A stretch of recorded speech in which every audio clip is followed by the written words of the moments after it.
बेटी की smart class में आप सभी का स्वागत है। और चूंकि एचटीएमएल तो हमारा खत्म हो गया, लेकिन एचटीएमएल की मदद लेनी पड़ेगी अभी भी सीएसएस में भी, है ना। और सीएसएस का पूरा नाम क्या था? कास्केडिंग स्टाइल शीट, याद आ रहा है ना। और पूरा हमने उसका इंट्रोडक्शन पहले दे रखा है, सारी चीजें। तो आप पेज नंबर वो निकाल लीजिए, 12। पेज नंबर 12 निकाल लीजिए आपको। Page number 12, 12। मैं बहुत ज्यादा तेज नहीं बोलूंगा, धीरे धीरे बोलूंगा, ध्यान रखिए।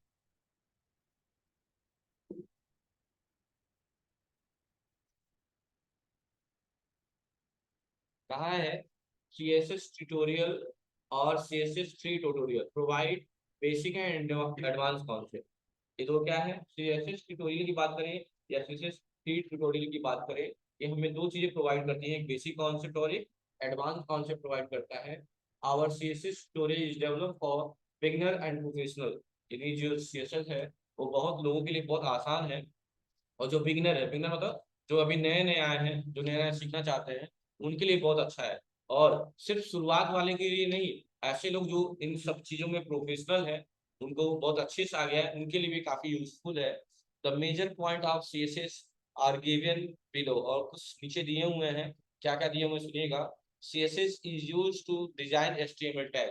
यानी सीएसएस का इस्तेमाल किस लिए किया जाता है? एचटीएमएल के टैग को डिजाइन करने के लिए किया जाता है ना। कहा है CSS is widely use language on the web. यानी सीएसएस का ज्यादातर अगर बात करें, इसका यूज किस लिए होता है? लैंग्वेज के तौर पे होता है। कहाँ पे? वेब में। वेब मतलब वेबसाइट वगैरह। कहा है HTML, CSS and JavaScript are used for web designing. ये तीनों चीजें, hypertext markup language, cascading style sheet और जावास्क्रिप्ट, ये तीनों ही इस्तेमाल किए जाते हैं वेब डिजाइनिंग के लिए, है ना। कहा है it help the web designer to apply style on HTML. और क्या इस्तेमाल वेब डिजाइनर करते हैं? एचटीएमएल के टैग को डिजाइन करने के। ठीक है। सबसे पहले आप देख रहे होंगे बगल में एक नॉर्मल चीजें बताई हैं। सीएसएस का मतलब क्या होता है समझिएगा। ठीक है। उसके बाद हम सीएसएस सेलेक्टर के बारे में भी पढ़ेंगे। तो सबसे पहले अपनी फाइल ओपन कर लेते हैं।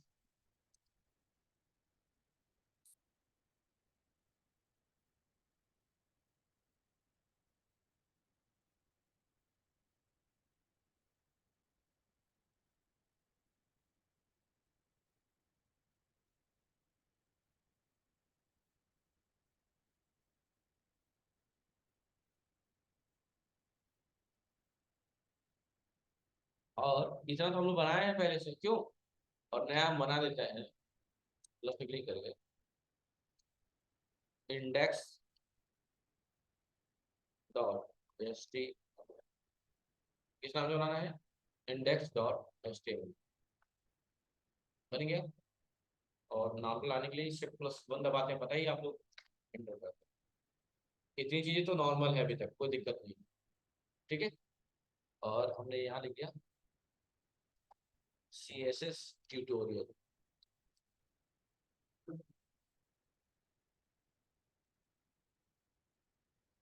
कंट्रोल एस एस सेव कर लिया। अब हाँ, कुछ करिएगा मत, क्या हुआ?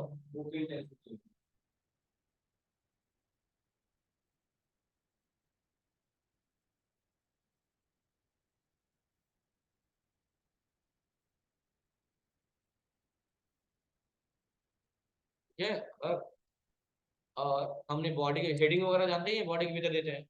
कितनी हेडिंग होती है? 6। हमने ऐसे नॉर्मली की हेडिंग दे दी। हेडिंग क्या दिया? हेडिंग में मैंने लिख दिया right your first CSS example, ऐसे मैंने लिख दिया राइट योर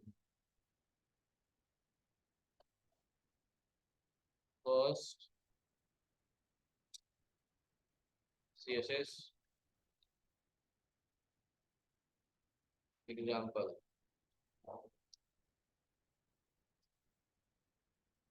ठीक है।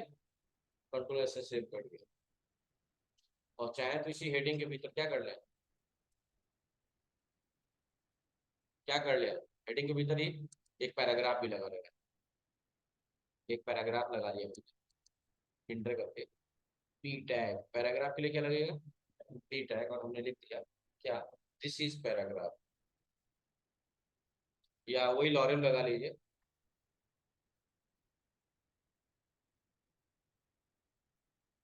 और कंट्रोल से क्या कर दिया, सेव कर दिया।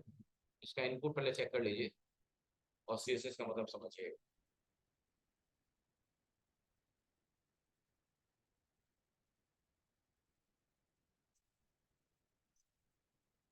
हेडिंग दिख रही है, इसके भीतर पैराग्राफ दिख रहा है, और यहाँ नाम भी डॉक्यूमेंट का चेंज हो गया, सीएसएस ट्यूटोरियल पढ़ रहे हैं हम लोग। ठीक है, वापस आते हैं। सीएसएस का मतलब यही है, एक कौन सा बोला हुआ,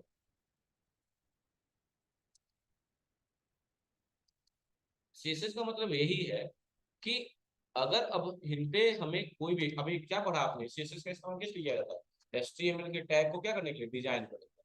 तो अब इस पे हमें कोई भी डिजाइन करना है तो हम आ जाएंगे किसमें, हेड के भीतर, के भीतर में, हेड के भीतर। और हेड के भीतर हम क्या करेंगे, एक लगाएंगे टैग इस नाम से, स्टाइल के नाम, किस नाम से, अरे यार,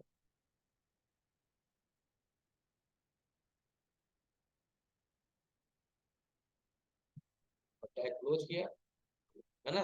और स्टाइल के भीतर लगा दिया, किस पे स्टाइल लगाना है बताइए। तो हमने ये कह दिया कि एच टी एम एल के जो टैग है, एच टी एम एल कौन कौन से टैग इस्तेमाल किए आपने, हेडिंग टैग, पैराग्राफ टैग इस्तेमाल किए ना। तो मान लीजिए कॉन्सेप्ट मेरा यही है कि हेडिंग टैग पे इस्तेमाल, तो हमने यहाँ पे क्या किया, लिखा H1, क्योंकि हेडिंग आपने एक ही दिया है ना, हमने कहा H1, टैग ओपन कर लिया। और टैग यहाँ पे देखिएगा, यहाँ कर्ली ब्रैकेट का इस्तेमाल करेंगे, ओपन करेंगे। ठीक है, अब क्या क्या अप्लाई करना है, क्या क्या डिजाइन करना है उस हेडिंग पे, यही मदद करता है सीएसएस, ताकि हम एचटीएमएल के जितने भी टैग है उन्हें हम डेकोरेट कर सके, यानी कि उन्हें डिजाइन कर सके। डेकोरेट का मतलब होता है सजाना, सजाना का मतलब उसमें जो भी अपना एक्स्ट्रा करना है, जैसे कि कलर चेंज कर देना, हाँ बोल्ड कर देना, या फिर जो भी कर देना। तो देखिए क्या क्या करने के लिए कहा है। सबसे पहले हमने कर दिया कलर व्हाइट, जो भी है। आप तो कलर व्हाइट मत करिएगा, हम लोग कलर ले लेंगे, कलर, और कलर मैंने ले लिया रेड, रेड ले लें, एक्वा नहीं चाहिए, रेड। देखिए चेंज हुआ। अच्छा, स्टाइल हमने किस में लगाया है, ऐसे H1 के लिए, इसीलिए पैराग्राफ पे कोई परिवर्तन नहीं हुआ, कोई चेंजिंग नहीं हुआ, है ना। यही बेहतर चीज है सीएसएस का। इंटर किया, हमने क्या लिया, बैकग्राउंड, बैकग्राउंड कलर, इंटर कर लीजिए। लिखना है या तो नॉर्मल करेंगे तो ज्यादा बेहतर रहेगा। और बैकग्राउंड कलर क्या ले ले, एक्वा मैरिन ले लिया, कंट्रोल से सेव कर लिया। देखिए सिर्फ उसी के बैकग्राउंड पे काम होगा, और बाकी पे नहीं होगा। जब बाकी पे नहीं हो रहा, अगर यही H1 नहीं होता तो पूरे पेज पे, सब पे हो जाए, समझ रहे हैं मेरी बात को ना। लेकिन हमने क्या लगाया, C6 की मदद से हमने लगाया सिर्फ इस पे, स्टाइल टैग के भीतर हमने H1 को ले रहे हैं। ठीक है, उसके बाद क्या करना है, और कहा है जैसे कि मान लीजिए पैडलिंग का इस्तेमाल करिए टेक्स्ट को मूव कराने के लिए बीच में, तो हमने क्या कर दिया, पैडिंग लगा दिया, पैडलिंग। ऑटो कर देंगे तो अपने आप करेगा, और अपने हिसाब से करना है तो क्या करिएगा, कर लीजिएगा। पैडिंग, पैडिंग कितना किया है, लिखा हुआ है 5 पिक्सल, चलो हम भी कर लेते हैं 5 पिक्सल, px लिख लीजिएगा, पिक्सल हो जाएगा, कंट्रोल से सेव कर। ठीक है, हो गया। देखिए टेक्स्ट के हिसाब से, अच्छा ये होता क्या है, एक टेक्स्ट के हिसाब से थोड़ा कम करिए इसको, तो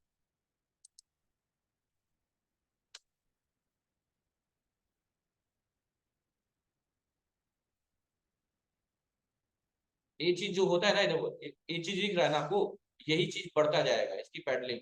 देखो काफी लंबा दिख रहा होगा आपको, 5 करिए, 5 15 करिए तो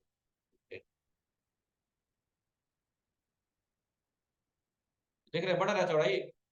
हाँ, टेक्स्ट के हिसाब से पैडलिंग होती है, जितना टेक्स्ट वैसा काम, तो जितना लगेगा आपको उतना करिए। 5 का है, सिर्फ 5 ही कर दे, कंट्रोल से सेव करिए। पैडलिंग का मतलब यही होता है कि जो हाईलाइट कर उसके बैकग्राउंड को, इसकी साइज को इंक्रीज डिक्रीज करना हो, तो हम किसका इस्तेमाल करेंगे, पैडिंग। किसका इस्तेमाल करेंगे, पैडिंग का। मतलब जो आपने इसको हाईलाइट किया है, बैकग्राउंड को कलर किया है, उस बैकग्राउंड की विड्थ को बढ़ाना हो, किसका इस्तेमाल करेंगे आप, पैडिंग का इस्तेमाल करेंगे।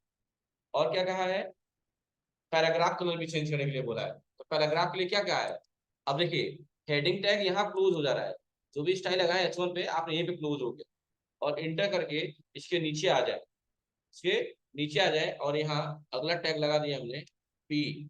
अच्छा, अगर यही कामा करके लगा देते, जितना काम आपने उस पे किया है उतना काम इस पे हो जाता, P टैग पे भी हो जाता। देखिएगा, कंट्रोल से सेव करिए, देखिए तो कुछ हुआ है क्या, जितना काम आपने इस पे किया है उतना काम इस पे भी हुआ होगा, ये दिमाग में मत रखिएगा क्यों ये बोल्ड दिख रहा है, ये बोल्ड नहीं दिख रहा है, ये H1 का फॉर्मेटिंग है, H1 इतना ही दिखता ही है ना। तो कामा करके मैंने लगा दिया तो यहाँ पे लगता जाएगा, ऐसे स्टाइल का कामा करके लगाएंगे तो जितनी भी चीजें पैराग्राफ H1 H2 H3 जितना भी करेंगे सब पे लगेगा। जैसे मैंने यहाँ पे एक H2 लगा दिया, देखिएगा H2 टैग क्लोज किया और यहाँ लिख दिया गायत्री इंस्टीट्यूट, देखिएगा ध्यान से, कंट्रोल से सेव किया, इस पे कोई परिवर्तन नहीं होगा, नॉर्मल दिखेगा, दिख रहा है नॉर्मल। लेकिन अगर यहीं पे हम यहाँ पे कामा करके बढ़ा दे, अगर कामा करके क्या लिखते हैं H2 इंटर करके कंट्रोल से क्या कर दे सेव कर दे, तो आप देख सकते हैं वो जो काम आप पहले पे किए होंगे वो रिपीट हो जाए। तो नोट्स में कैसे इस्तेमाल किया है, नोट्स में कैसे इस्तेमाल किया है, उसने यहाँ पे H2 H1 ये सब नहीं किया है, उसने हर बार अलग अलग ओपन किया है, स्टाइल के भीतर ही पी टैग भी लगाया है, ओपन की अरे ओपन किया है, इंटर किया है, पी टैग में क्या क्या लगाया है, सिर्फ कलर चेंज कर दिया, कलर, और कलर कौन सा ले लिया है, ब्लू ले लिया है, अभी ब्लू ले लिया, बस इतना ही किया है। देखिए तो चेंजिंग हुई, ब्लू हुआ, हाँ मान लो बोल्ड करना है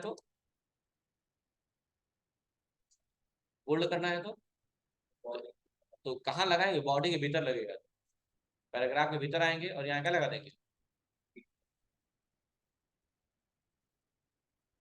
और दो काम करिए तो कट करके इसको पेस्ट कर दीजिए, या इसको कट करके और यहाँ लाके पैराग्राफ से पहले पेस्ट कर दीजिए, कंट्रोल से सेव कर दीजिए, बोल्ड हुआ, अरे बोल्ड दिख रहा होगा, बस ये क्या है आपका, ये स्टार्टिंग का है आपका हिस्सा, नोट्स में दिया हुआ है, फोटो खींचना है फोटो खींच लीजिए, या जैसे करना होगा देख सकते हैं आप। तो मैंने इसलिए अलग से भी बता दिया आपको कि जरूरी नहीं है कि हम पी टैग अलग इस्तेमाल करें, अगर हमारे मन में ऐसा भाव है कि जितनी चीजें हमने H1 पे लगाई, सुन लीजिएगा मेरी बात बात सही, अगर आपके मन में इतना भाव है जितनी चीजें हमने H1 पे लगाई वो पैराग्राफ पे भी लगा है, तो हम क्या कर सकते हैं, यही काम करके H2 के बगल में क्या कर बढ़ा सकते हैं, चाहे पैराग्राफ हो या और भी हेडिंग आ जाए H2 H3 H2 जो भी आ जाए, तो भी तरीका आपको लिख लीजिएगा, कामा करके भी बढ़ा देख लीजिए, जैसे मैं लिख दे रहा हूँ यहाँ पे, मैं यहाँ पे कामा करके यही कामा करके क्या लिख दे रहा हूँ, H2 बनाए ना हम लोग H2, और इंटर कंट्रोल से सेव, देख लीजिए देख रहे हैं ना। चलिए फोटो ले लीजिए, बस फोटो लेना फोटो ले लीजिए, लिखना चाहते हैं लिख लें, नोट्स प्रॉपर बनाइए तो बहुत अच्छा होगा, अगर स्लाइड बना ले आप लोग पावर पॉइंट पे या MS वर्ड पे तो और अच्छा हो जाएगा, पूरा जीवन के लिए रखे रहे, बना के सेव करके रख लीजिए ड्राइव वगैरह में, पेन ड्राइव ले लीजिए।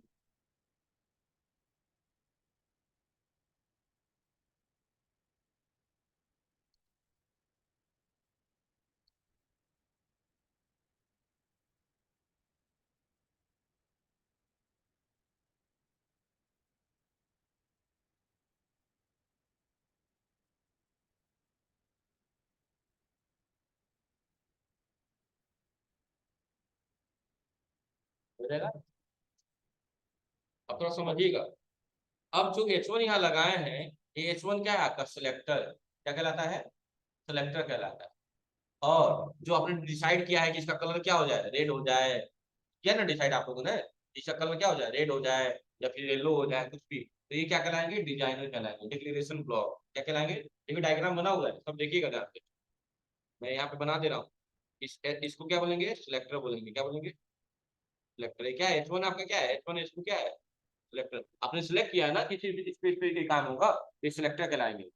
एक कलर जो ऑप्शन लगाया आपने, कलर चाहे बैकग्राउंड कलर जो भी लगाया आपने, इसको क्या बोलेंगे हम लोग, प्रॉपर्टी बोलेंगे, क्या बोलेंगे, प्रॉपर्टी बोलेंगे, प्रॉपर्टी। और जो डिसाइड किया है कि रेड हो जाए चाहे येलो हो जाए चाहे ब्लू हो जाए, तो क्या बोलेंगे हम लोग, डिक्लेरेशन, आपने घोषणा किया है कि ब्लू हो जाए रेड हो जाए, ये क्या है, डिक्लेरेशन ब्लॉक है, डिक्लेरेशन ब्लॉक है, जितना भी है जो एक्वा मैरिन या फिर जो भी है ब्लॉक है। और सॉरी,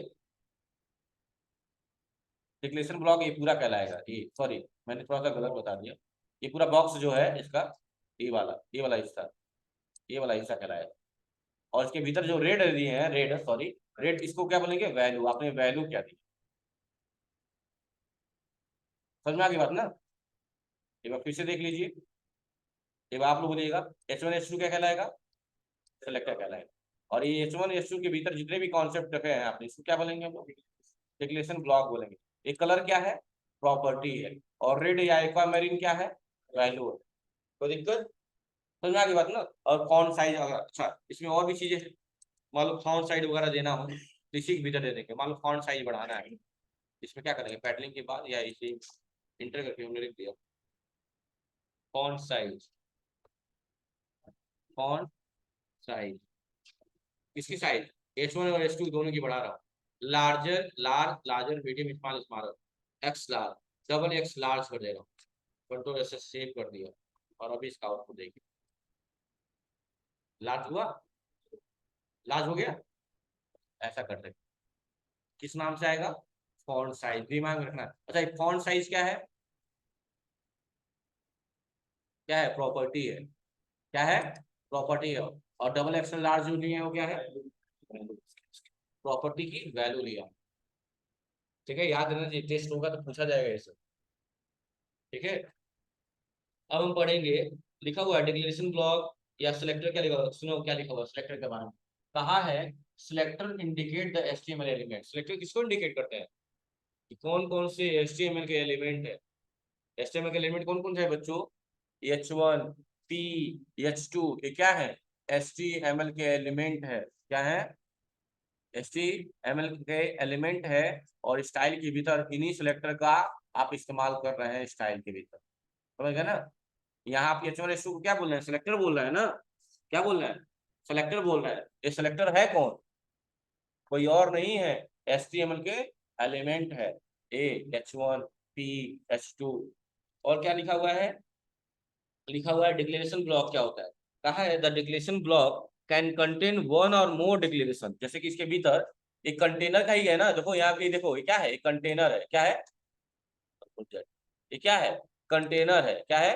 कंटेनर है। इसके भीतर आपने बहुत सारे क्या किए हैं? डिक्लेरेशन किए हैं।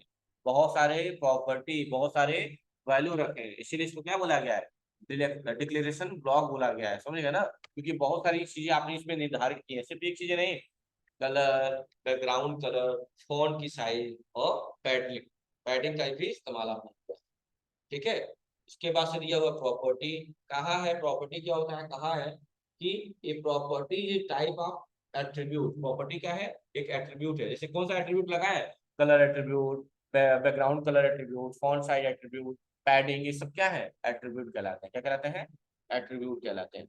और जो उसका आप डिसाइड कर रहे हैं कि उस एट्रीब्यूट की कौन सा रिजल्ट आपको देखना है। जैसे कलर रेड कलर हो गया, बैकग्राउंड का एक्वामेरिन हो गया, फॉन्ट साइज एक्स्ट्रा लार्ज हो गया, पैडिंग में 5 पिक्सल्स हो गए, ये सब क्या कहलाएंगे?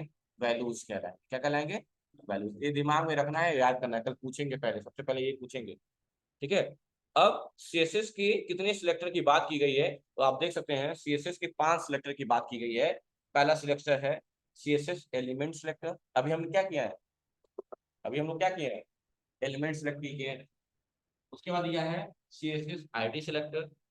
उसके बाद दिया है CSS क्लास सिलेक्टर। उसके बाद दिया है CSS यूनिवर्सल सिलेक्टर। उसके बाद दिया है CSS ग्रुप सिलेक्टर, यानी ग्रुप में अगर चीजों को सिलेक्ट करना है। सारे सिलेक्टर के बारे में पढ़ना है। सबसे पहले कहा है CSS selector are use to select content you want to style. CSS selector क्या होते हैं? CSS सिलेक्टर ऐसे सिलेक्टर होते हैं जो जो भी कंटेंट आपने दिए हैं इस फाइल के भीतर, उन फाइल उस एलिमेंट को डेकोरेट करने के लिए या उन पे स्टाइल लगाने के लिए आप CSS सिलेक्टर का इस्तेमाल करते हैं। समझ गए? और कहा है, अच्छा जैसे आपने देखा खुद, अगर हम S2 नहीं लिखे थे तो जितना काम हम किए हैं इसमें, तो क्या S2 पे अप्लाई हो रहा था? नहीं हो रहा। जब हमने कॉमा करके लगाया तो जो काम H1 पे था वो सेम टू सेम S2 पे हुआ। इस सिलेक्टर का ही थी। कहा है CSS selector select HTML element. एक ही बात बार बार रिपीट करा हुआ है। CSS सिलेक्टर जो होते हैं वो HTML एलिमेंट को सिलेक्ट करते हैं अकॉर्डिंग टू, किसके अकॉर्डिंग? आईडी के अकॉर्डिंग, क्लास के अकॉर्डिंग, टाइप के अकॉर्डिंग और एट्रीब्यूट के अकॉर्डिंग। ठीक है, इतनी सारी चीजें होती है। एट्रीब्यूट कौन सा है? इसमें एट्रीब्यूट क्या है? कि colour, background, font size, padding, ये क्या है? सब एट्रीब्यूट ही। ठीक है, तो कितने सिलेक्टर की बात किया गया है? 5 सिलेक्टर। सबसे पहले हम क्या पढ़ेंगे? सबसे पहले क्या पढ़ेंगे? एलिमेंट्स। क्या पढ़ेंगे? वही काम अभी भी किया है। बॉडी के भीतर क्या दिया है?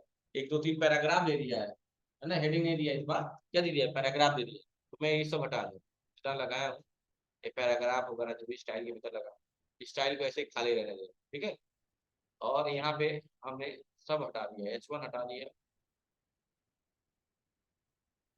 और H2 को भी हटा दिया। और कहाँ है? 2 3 ऐसे पैराग्राफ ले लीजिए, यहाँ पे ओपन कर लीजिए, और क्या क्या लिखा हुआ है? This style will be applied on every paragraph. ठीक है, दिस इज पैराग्राफ, और यही मैंने इसको कट करके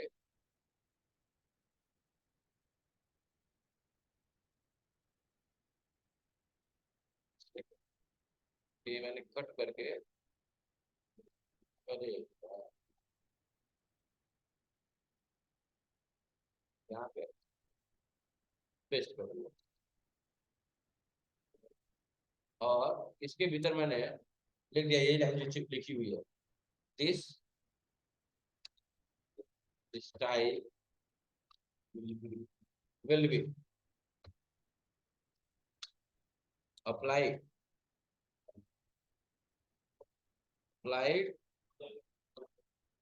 on every। अब मैं आपको कुछ दिखाना चाहता हूँ, सुनिएगा ध्यान से। इसके पहले H1 H2 था, तो आप अंतर देख पा रहे थे कि H1 पे लगा रहे थे, H1 पे लग रहा था, पैराग्राफ में नहीं लग रहा था। लेकिन अभी कितना,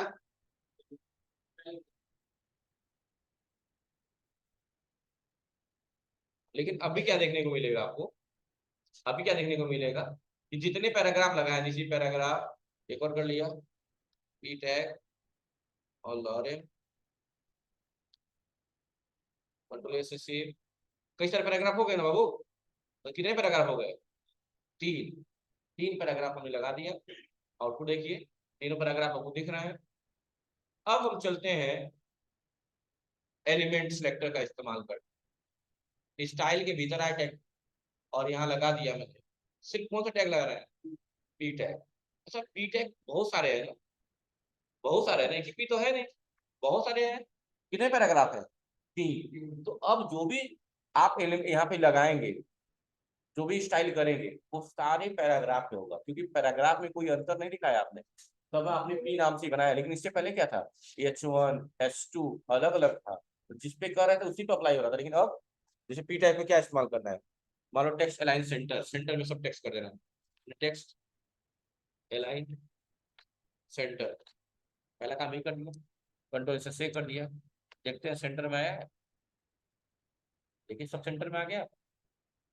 देखिए सब सेंटर में दिख रहा है, साइड सेंटर, पैराग्राफ सेंटर, ये भी सेंटर में ही है। समझ रहे ना? जितना लिखते जाएंगे साइड साइड में बढ़ता जाता है ना। अब इंटर किया, और मैंने लगा दिया कि इनका कलर भी चेंज हो जाए। कलर कौन से कलर में कर दे? एक्वा, कंट्रोल ऐसे सेव कर दे, देखिए सबके कलर चेंज हो रहा है ना। और क्या चेंज कर दे? और कुछ चेंज नहीं करना है, बस इतना ही करना है। अच्छा, अभी आपने क्या देखा कि इससे पहले अगर एलिमेंट अलग अलग थे तो अलग अलग ही स्टाइल अप्लाई हो रहा था, लेकिन पैराग्राफ के लिए तो P1 P2 नहीं पढ़े हैं ना। पैराग्राफ के लिए तो ऐसा नहीं पढ़ा है ना। तो पैराग्राफ के लिए क्या हो रहा है? तो ये इससे कहीं ना कहीं क्लियर होता है कि एलिमेंट सिलेक्टर क्या करता है कि पार्टिकुलर एलिमेंट को ही टारगेट करता है। टारगेट किया ना, जितने भी पैराग्राफ है सब पे वो काम किया है जो आपने एक पैराग्राफ में लगाने, लेकिन आपने कोशिश क्या की थी? किसी ने कंडीशन नहीं दी कि सिर्फ पहले के पैराग्राफ में वो दूसरे पे, क्योंकि इसमें कोई कंडीशन नहीं है P1 P2 के नाम से, लेकिन हेडिंग में हाँ। अब यही एक हेडिंग ले लीजिए, देख लीजिए, आपको इंटर करिए H1 GIT लिख दिया, कंट्रोल से सेव करिए। देखिए ऐसा कुछ नहीं है ना, इसमें सेंटर वाला काम करेगा ना कुछ करेगा, कुछ नहीं कर रहा है। लेकिन जैसे ही ये काम हम क्या करें, यहाँ पे कामा करके क्या कर दें, H1 कर दें, कंट्रोल से सेव कर दें, तो क्या वो चीज इस पे अप्लाई हो रही है? ऑब्वियसली आप देख सकते हैं कि इस पे वो काम कर रहा है। क्या पढ़े हम लोग? Element structure. कर लेंगे यहाँ तक, आज यहाँ तक कर लीजिए। बाकी 4 सिलेक्टर हम अगली क्लास में पढ़ेंगे, आईडी, क्लास, यूनिवर्सल और ग्रुप। यूनिवर्सल का मतलब जानते हैं क्या होता है? सारा यूनिवर्स में, ब्रह्मांड में जितने भी होंगे ना, एक बार लगा देंगे ना, सब पे लग जाए। तब क्या पैराग्राफ का हेडिंग तो मैटर नहीं करेगा, सही है। आज के लिए इतना ही, थैंक यू क्लास।